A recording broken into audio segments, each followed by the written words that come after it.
Good afternoon, good morning. Thank you for coming. This is our brown bag presentation around research around mobile money. And this is our digital health solutions team series of brown bags where we're sharing information on topics and projects that our team is working on. This is our number 8 in our series. And if you don't have a sticker for your passport, come up and get one on the way in or way out. No prizes today like we had last week.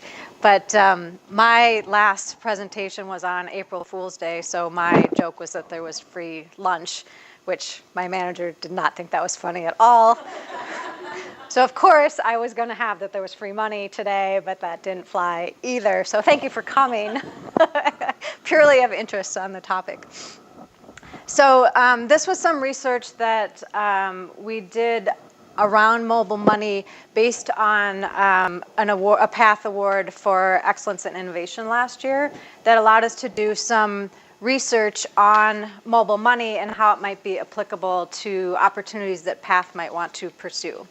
So I'm just sharing some of the research that we did, looking specifically around how mobile money's been used in the health field, and what potential opportunities might be for PATH. And then I've got a couple of videos in here, and we'll end with a video that has a great story about the experience in Kenya and how they implemented electronic payments. So the first thing I started with is, what is mobile money? And in the context of developing countries and global development, we typically talk about mobile money in terms of transferring payments between phones. And in that context, a lot of times it started with the value of the money is actually on the SIM card. So there's no reliance here on a bank account or a credit card. This was the model that started with M-Pesa in Kenya. It's often called a cash in and cash out model. So where a person could go in to see the cell phone agent, they could give them money and receive a voucher or a code for their electronic money. And then they could do a transaction over SMS, their phone, to another person. That person could go in to see an agent in a different location and take with that money out. So those are really the first mobile money transactions, purely using the value within the SIM code on a phone.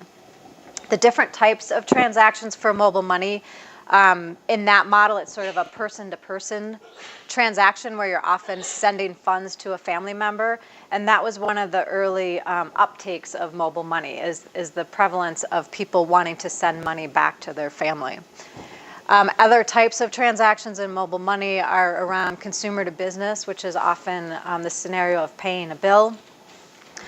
Business to business, which is often supply costs, purchasing, and then government to consumer, where they really have the potential to be able to do some large bulk transactions where they may be making payments to community health workers, to employers, doing conditional cash transfers or social welfare payments. So as we started doing some research around mobile money, it was really confusing, and it was, you don't even know the right terminology in terms to look for. So I tried to start to put together this framework to even understand what was out there and what all the research was that we were reading and what we were really interested in from a PATH perspective. So this is my version of just trying to understand all these new vocabulary words. So digital financial services is at the broadest level and includes more than mobile money. So it also includes mobile insurance, mobile credit, mobile savings, a lot of the banking transactions that go beyond just mobile money and go beyond health. So that was sort of my broadest definition. Within that is mobile money. And so that was what I just talked about, the actual transfer of cash between a phone to a phone. This might not have been the right way to draw this picture. I also think of mobile money as a little bit broader as well, because it may or may not be related to health, and it may or may not be related to global development. We see a lot of things going on with mobile money in the private sector. So that's where I tried to then kind of narrow the circle a little bit more around mobile money for the unbanked, so mobile money for the poor. This is really where we're focusing on the impact in developing countries and how mobile money can impact that. That still can be broader than just health. It can involve agriculture and insurance and education and other things as well. So even within that, really the sweet spot in terms of what might be applicable to PATH is mobile money for health. And there are a lot of words that mean all of these same things, and I found a couple places where there's glossaries, and we started to document some of these things as well. So I've got some additional information I can share around that. So I'm going to walk through a little bit of each of those just to talk about kind of what kinds of research we saw, what the impacts were, and then we'll look at kind of what the opportunities might be for PATH. So as we started to read, and I wanted to thank a couple people, Breeze and Brian on the Digital Health Solutions team, and Molly in Knowledge Services did a lot of research and gathering things to read. And there's a lot of stuff out there, and not only journal articles and research, but because these are topics in the private sector, websites and blogs and magazine articles and newspapers, there's new headlines every day regarding these topics. So this research we did last year, we tried to close the project out at the end of the year, but you really can't stop the headlines that keep coming around all these things. So it's sort of fascinating to kind of see how quickly things are changing and how dynamic this market is. So just, again, at that broadest level, the mobile financial services, or same thing, digital financial services, this is that full set of services that includes mobile money, but goes beyond that into insurance, credit, and savings. So just to sort of define what that picture looks like, and then trying to focus a little bit more specifically on mobile money. Within mobile money, as I kind of mentioned, I think there's kind of two big markets going on here. One is what's happening around the developing world. This is where you'll see more involvement from the mobile operators, because there's been that issue around people that don't have access to banks. And so being able to transfer money through the phones has brought in a different set of players. So here it's the mobile operators that are primarily driving that. In what we see here in the rest of the developing country, there's a whole other set of players that are driving mobile payments. And so mobile wallets, the mobile devices, PayPal and Apple Pay, Samsung just came out with those. The credit card companies all want to play in this market. In my opinion, and reading some of this in the developing market, that model is often linking your credit card or your bank account, and it's really more of an internet transaction. It just happens to be able to do it on a phone. I think the reason they did that is because they don't want to cut out the credit card companies and make enemies of them, and why they're trying to get support and uptake for the transactions and kind of get their market penetration. So developing world is more, has banks and credit cards as a part of it, and then the internet and all the players that are trying to get into that space. Developing world is trying to see if they can do that without the credit cards and the banks in the middle, because that's the issue that not everybody has that.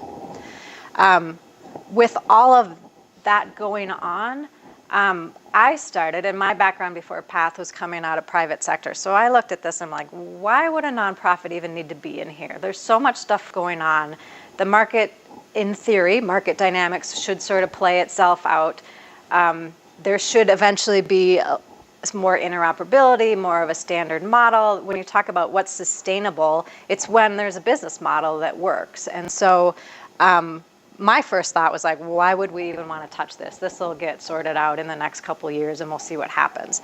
But as I was asking that question, I found that somebody had asked Bill Gates that exact same question. Why is philanthropy needed? Why is the nonprofits interested in mobile money? So he answered the question, and I'm going to go ahead and play that so we hear it directly from Bill. I am here with Bill Gates. We know him from Microsoft. We now know him for the Bill and Melinda Gates Foundation. Bill, it's great to see you. Great to see you here in particular, because we know the Gates Foundation for its work on infectious diseases, child health, nutrition, agriculture, education, the list goes on. Why does Bill Gates care about finance? Well, it's all about helping the poorest. And one thing they don't have access to is bank accounts. The fee structure, if you have small amounts of money, is just too high. And we got involved in some traditional microlending, but just didn't see how that could scale up and get inexpensive enough. So now we're involved in trying to make sure we get a very efficient digital payment structure set up for all the poorest in the world to get financial products that work for them. What are you doing?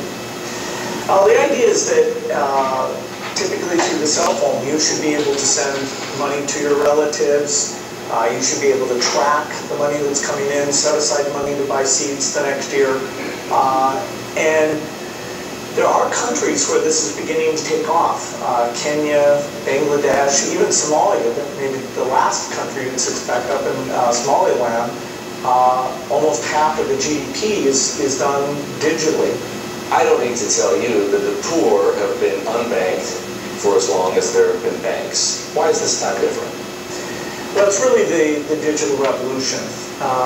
The poorest have bought cows, stored gold, put currency under their mattress, but they are getting cell phones, and the cell phone capability of identifying who's using the cell phone, letting you look at your spending patterns, that's going to be common sense. People are going to have help and lots of innovative products competing on top of this digital currency platform. So if technology, mobile phones for example, digital money, helps to increase access to financial services at the same time as it lowers the cost of delivery, why is philanthropy needed? Philanthropy should just be here to bootstrap this. There are a lot of regulations in this area, and understanding how those regulations can make the cost of remittances, where you're sending money back to your family and your country of origin, how right now that has about a 5% overhead on it. We think we have a role to make sure that, particularly for the smaller transactions, the regulations don't impose those very high costs. Once this gets going, then we'll step up to the applications and say, okay, how does a savings application help the mother make sure money's focused on the kids? How does it help them stay in school, set money aside for the uniform or for good future planning? Some of what you just described, the need to move money from place. So that's where he answers that question. It's really about access for the poor. And the video goes on. He starts talking about Bitcoin next and some other cool things, but you'll have to go back and watch that later.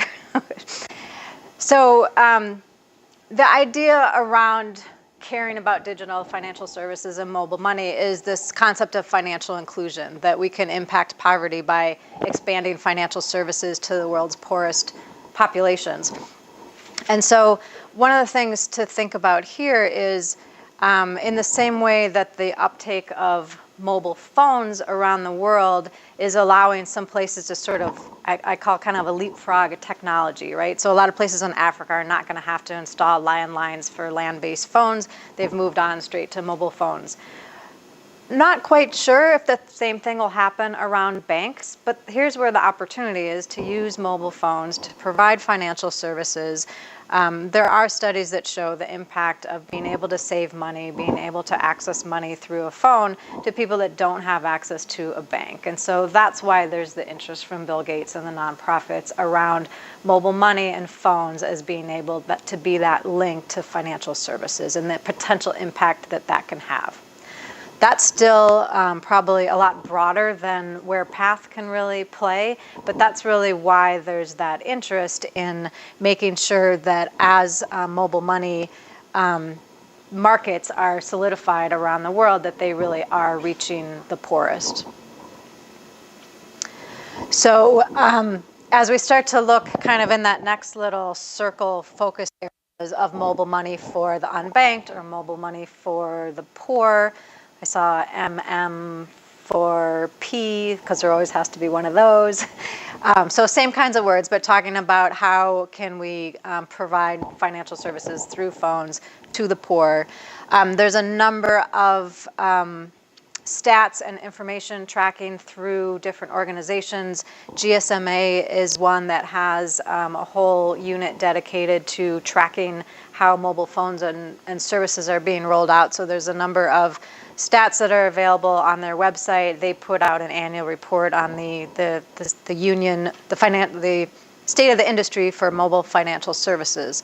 So as they've been tracking this, you certainly see an uptake in sub-Saharan Africa in terms of mobile money services that are available.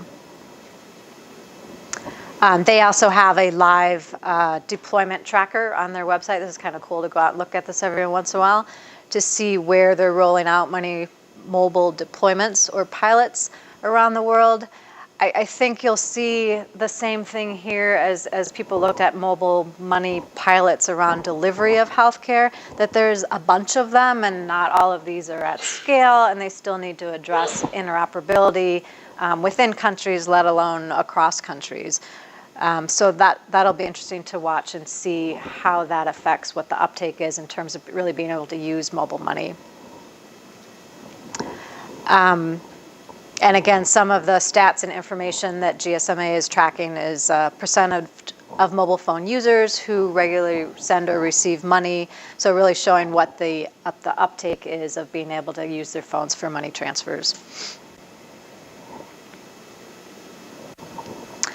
So there's evidence starting to show the benefits of moving from cash to mobile money for end users. And this is fairly straightforward, intuitive sorts of things. There are some studies and impacts showing the results of these, but that moving from cash to mobile money can reduce your costs, reduce time, increase control over those financial payments, increased incentives to save for users, increased risk management, speed and timely delivery, increased security, potential for financial inclusion, increasing the potential for women's economic participation and empowerment, all in the why this is a great idea for users, and also at the institutional side, increasing transparency and lowering their costs for transactions.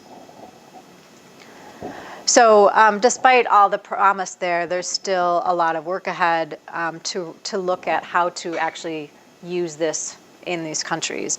Some of the things that we're seeing is it's besides the churn and all the companies that are sort of vying for space and what the market's actually going to be, it's very country specific. There's a lot of regulation. So some countries are sort of being led by the mobile network operators. Some countries are being led by the banks. There's a lot of regulation within the different countries. So it's very hard to sort of make a strategy or statement that says, Path should roll out mobile money. It really has to be a very geographic specific, can we do it in this area based on the landscape and the country and the uptake there. So still a lot of work to be done around that. We're still seeing as the mobile money service providers are trying to build up their market penetration and increase the amount of users. They're not obviously usually focused on the poorest and the most rural first. So again, that's that concern, making sure that as these services start to come available, that they're available to everybody, and especially the poor. So the ecosystem is complex and dynamic. It's very geographic specific. Different private sector companies are involved in trying to vie for space there. It's heavily regulated. It requires a very customized approach in every different market. But we are seeing a lot of interest, as we heard from Bill, that some of the donors are looking at how can they impact financial inclusion, how can they increase the uptake of mobile money to try to have an impact there. So Bill and Melinda Gates Foundation has put money around mobile money investments. United Nations has put some money around forming a Better Than Cash Alliance, which is bringing together regulators, governments, industry, the mobile network operators to try to create a little more interoperability and sort of standardize the services. And USAID is really making a push by actually making a requirement in their grants. So they did put out a procurement bulletin that effective towards the end of last year that e-payments should be the default payment method in any of their grants. So using the money they have, the influence they have to try to push for the uptake of mobile money transactions. There are a lot of examples of case studies and pilots and projects and programs that are starting to use cash payments. So there's a number of research and articles available on where people have started to roll that out.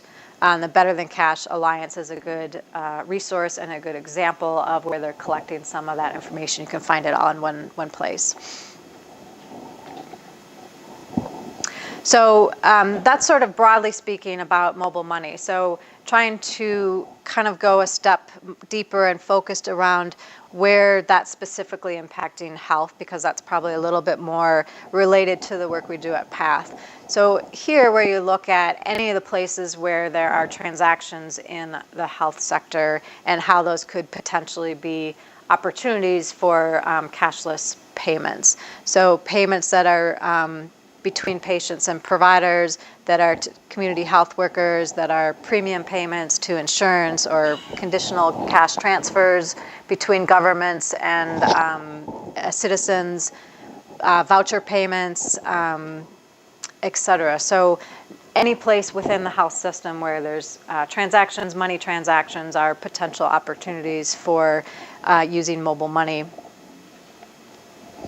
And we're beginning to see more examples of the use cases in health specifically. So at the very beginning, when we talked about mobile money, the different types of transactions, government to person, business to business, business to consumers, and person to person. And within those, there's some different use cases that are healthcare specific. So salaries and incentives for healthcare workers, vouchers and conditional cash transfers, microinsurance for health, supply chain management, payments to providers or pharmacies or insurers, prepaid savings accounts, access to credit for providers and pharmacies. So a number of places where these could be very specific to health.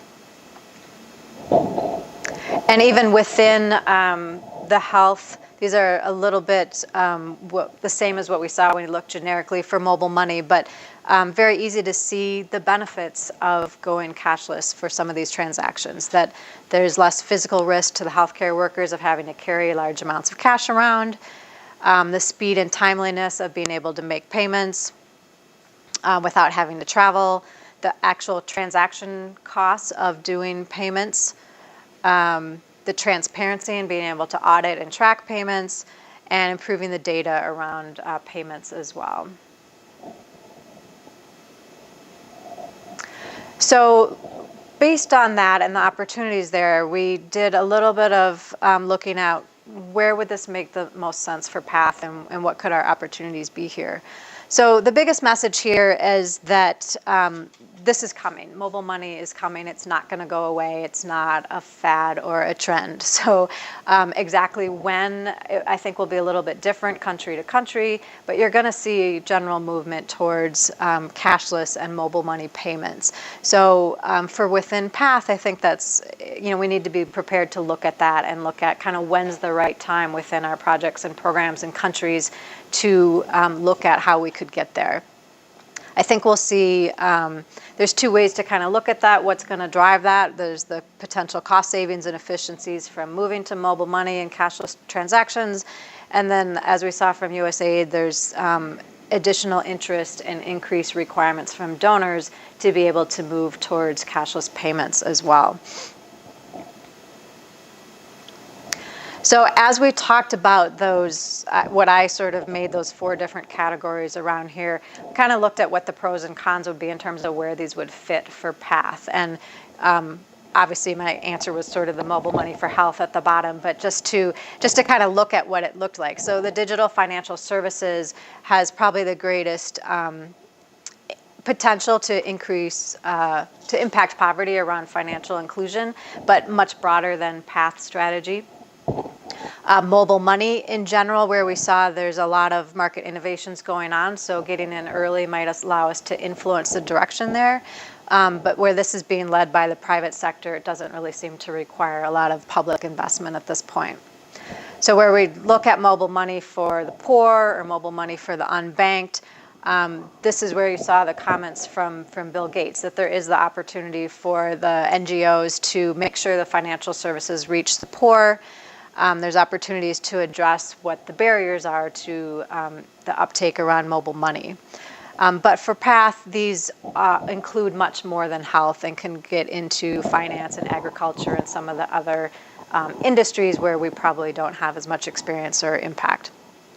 So when you get down to that most narrow segment of mobile money for health, this is where the health-related use cases align best with PATH strategy. And then just the consideration here is that the health sector is probably not the biggest area that's going to drive overall health payments. So some of those big, government-to-consumer payments, or maybe in financial payments in agriculture, that probably have a larger set of use cases that might be able to impact the uptake of mobile money. So I think we need to look at how does it help our programs and where it makes sense versus thinking that the health use cases are going to be the thing that really drives overall uptake of mobile money. This was some research I found from Citi and a few partners around what stakeholders can do to accelerate mobile money. And I just tried to highlight the ones that I thought were probably most applicable to PATH. And that was to leverage mobile money for government and donor payments where we can, promote open architecture and policies that would promote interoperability across systems, look for opportunities to pilot programs and innovative approaches, and especially addressing things around scale, because that would be a sweet spot for PATH. And then tackling the identity issue for the unbanked. So that's an issue that we see across a lot of our programs in terms of identifying the populations and how they're impacted in health programs. And it's the same issue around mobile money as the countries need to be able to identify their people and what their unique ID is. That's sort of a key foundational base to mobile money.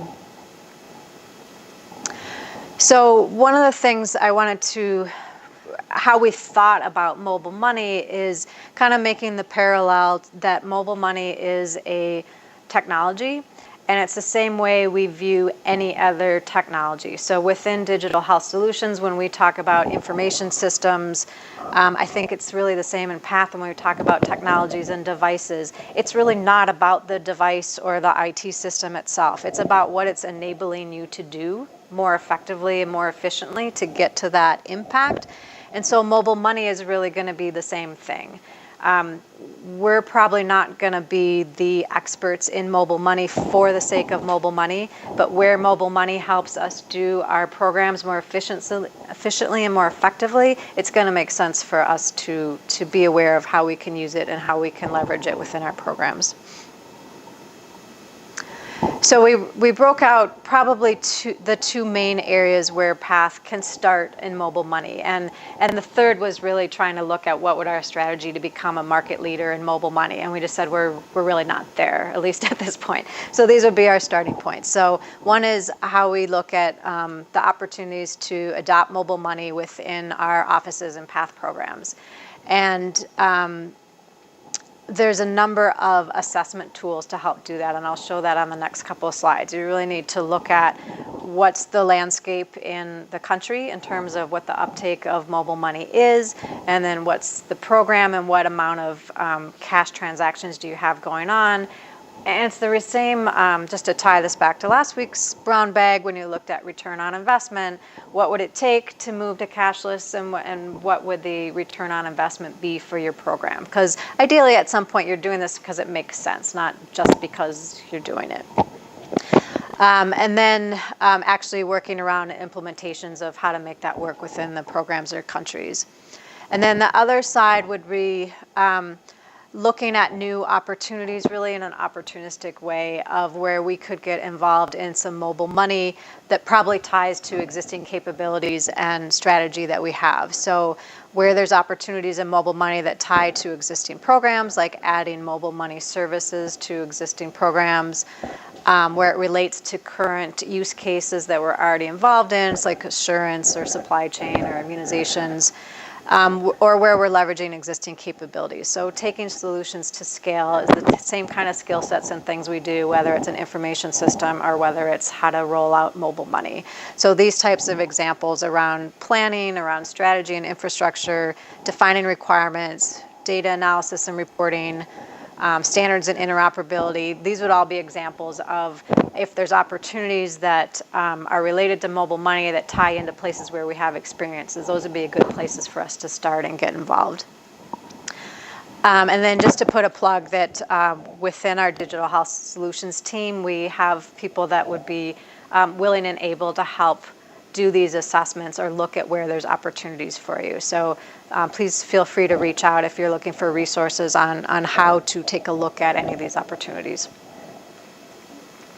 And when we're looking at country programs and projects, there's two good examples of assessment tools, and I put both of them in here just as reference. This one is from IFC, a mobile money toolkit, and it walks you through how do you look at what cash is being used in my program and what are the risks around that. And there's actual tool to help you scope and define where all your cash transactions are and how much it's covering.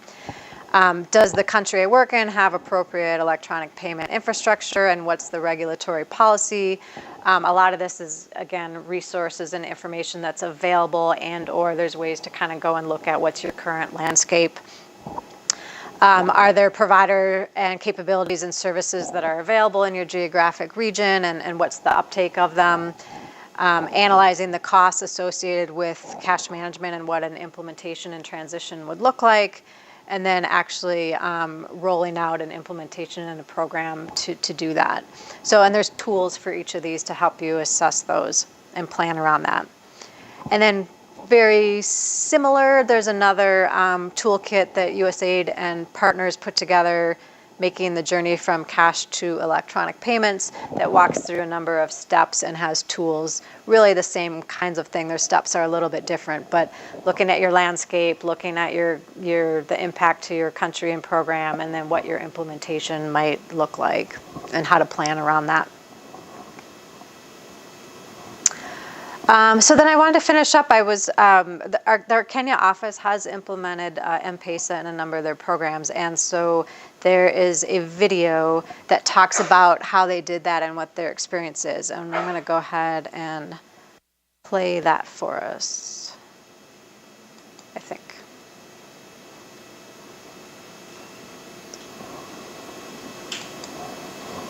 Here we go. Nope. I knew I would forget how to do this.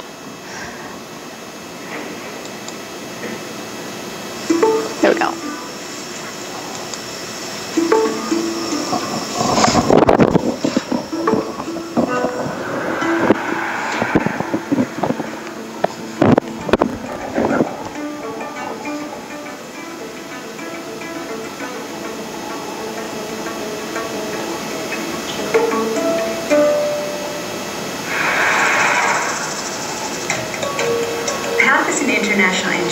We're a public health organization, and we address multiple health issues from child survival to HIV to reproductive health and family planning.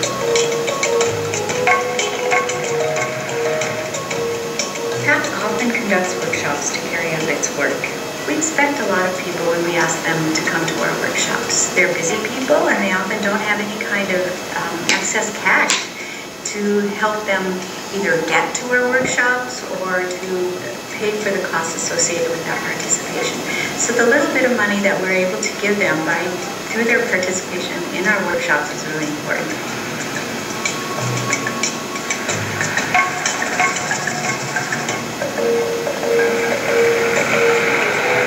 Before mobile banking, we receive payments from PATH through checks or cash. The problem with that is, number one, it puts them at personal risk. It's not good to be carrying around a lot of cash. Number two, it is hard to account for all this money distributed, to many, many individuals.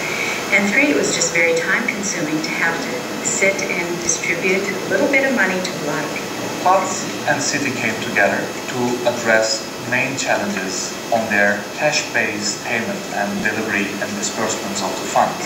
So City's solution is a mobile integration to M-Pesa systems, provided that flexibility to pay. People normally associate our technologies with medical technologies, which is true, but this is a good example of appropriate technology in terms of cash management, which also helps support our work and make our work better. M-Pesa in Swahili means mobile money. The way it works, in addition to your having a mobile phone and mobile account with Safaricom, you open an M-Pesa account. This is basically a virtual mobile wallet. So that removes the cash risks around our lives, and that is, of course, reducing the fraud. It was risky carrying all that money around, and you had to hold your bag real tight. The main benefit of the mobile phone technology is being able to remove the cash from the hands of staff, and for that cash to go directly to the participant mobile phone.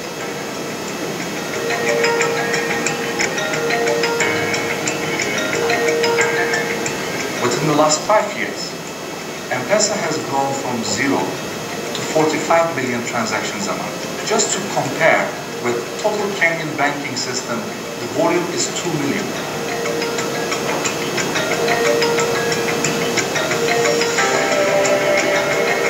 In the conventional banking system, low-value payments are taking at least 2 to 3 days until it reaches to the beneficiary. Whereas with M-Pesa, mobile wallet, mobile transfers, it's instantaneous. You got an SMS, and from there onwards, it just takes a couple of minutes to reach to an agency and to get paid. The speed. They send money, and within some minutes you have the money, and that's a major benefit for us. And having that money immediately is very critical. Sometimes people cannot even get home without that. The security and fraud benefits, as well as transparency and audit trials, that this system gives lots of benefits to the donors. This money transfer system has enabled us to have better documentation and prevent misuse of our funding. So it's been very important.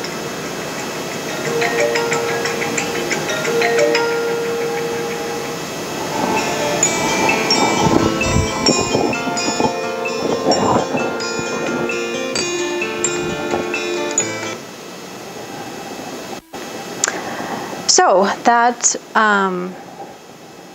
is, let me figure out how to close that.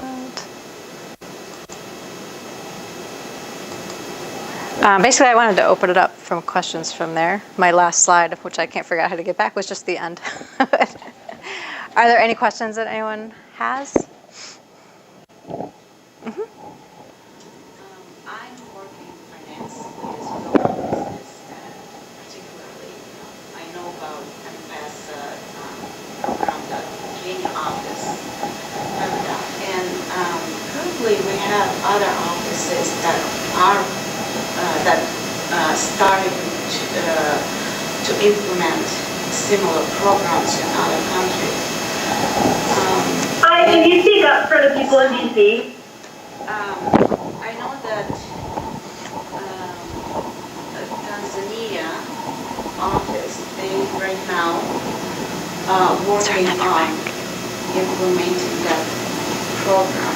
But I'm wondering, in your research, I know you said that it depends a lot of it depends on local regulations, so a lot of obstacles.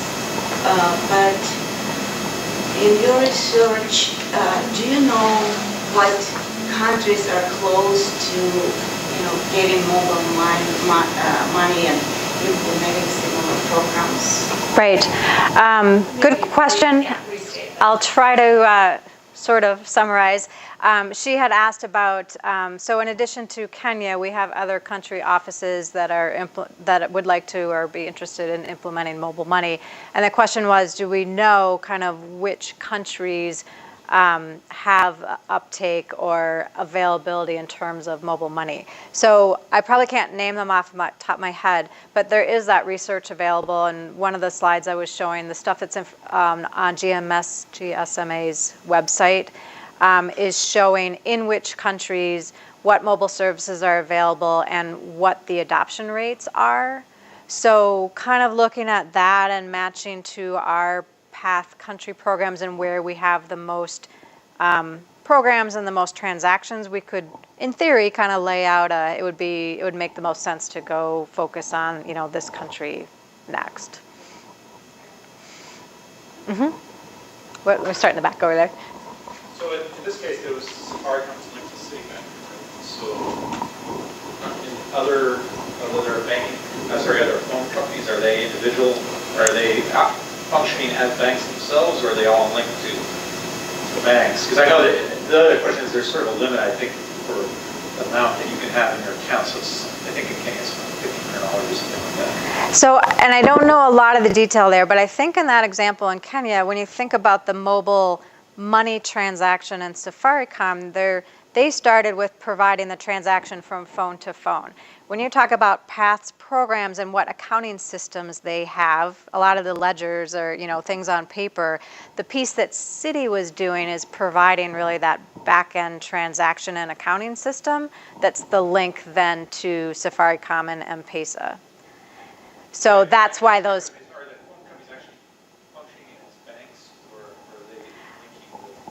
And that, I think, has been different in country to country and based on regulations and what they've been allowed to do.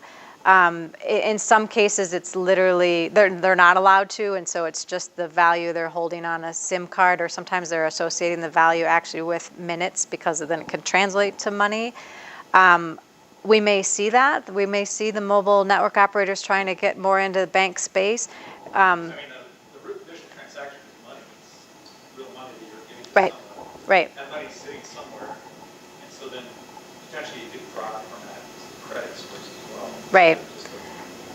And so very much dependent on the country regulations and what they're allowing the banks or the mobile network operators to do. First of all, great work, great landscape. Thank you. I was wondering, it seems to me like Path is primarily a user, right, of this technology or platform than an implementer or infrastructure builder. So as part of the landscape, did you guys have a chance to give any thought to like what our partnering strategy should be in different countries towards development? Unfortunately, we didn't get to go very far there based on kind of the amount of research and money we had was the starting point. There's certainly some opportunities, I think, to go further in terms of where our strategy can go, kind of tying back to your question in terms of rather than just waiting for country to look at kind of when the timing's right for them, we could take a more proactive approach and say, here's where we should be going next. We could be looking at where and kind of what the partners might be and what the strategy might be within the different regions and countries. That would be the thing to do next. It's fun stuff. I was just in Ghana meeting with a bank, and they are working with a couple of big global operators there. They're doing the back end, basically the back end banking services to support those guys. Right. The system. Right. In that particular setting. That makes sense. My question was about unique identifiers, and you mentioned the importance of those to a lot of these different potential benefits. And like in India, they have a pretty high profile program that's rolling out IDs for individuals. How is that going in other countries? Did you get a sense at all through this of progress on that front? I didn't specifically through this research, but through some of the other work we do, and I work a lot with health insurance. There's a lot of sort of policy advocacy around having a national approach to a national ID.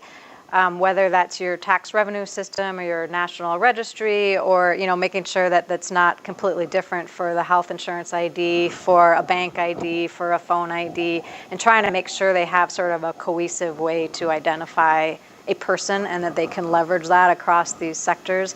So we do have some other projects and pieces of work that touch on that a little bit. We didn't go too far on it here in the mobile money, but obviously seeing that it's very applicable. Other questions, comments? Yeah? So I have not so much a question, but I'm also in finance. I'm the global expense manager, and I work with international accounting team as well. And we looked at mobile money options a couple of months ago, just because we are exposed to all financial transactions, and also personal risk security involved with individuals carrying cash and so forth. So I'm very happy to know that we have within PATH already this initiative to look at this and so forth. I'm just very interested in partnering, meeting with you, and looking at how we can combine forces, because it's something from just purely finance perspective we want to explore and see how we can benefit from that. That's fabulous. I was kind of going to say the same thing. There's certainly some partnering opportunities where we can look at kind of from the inside out, right, in terms of what are the transactions and the financial things, and maybe how to inch our way towards electronic payments. That would be great.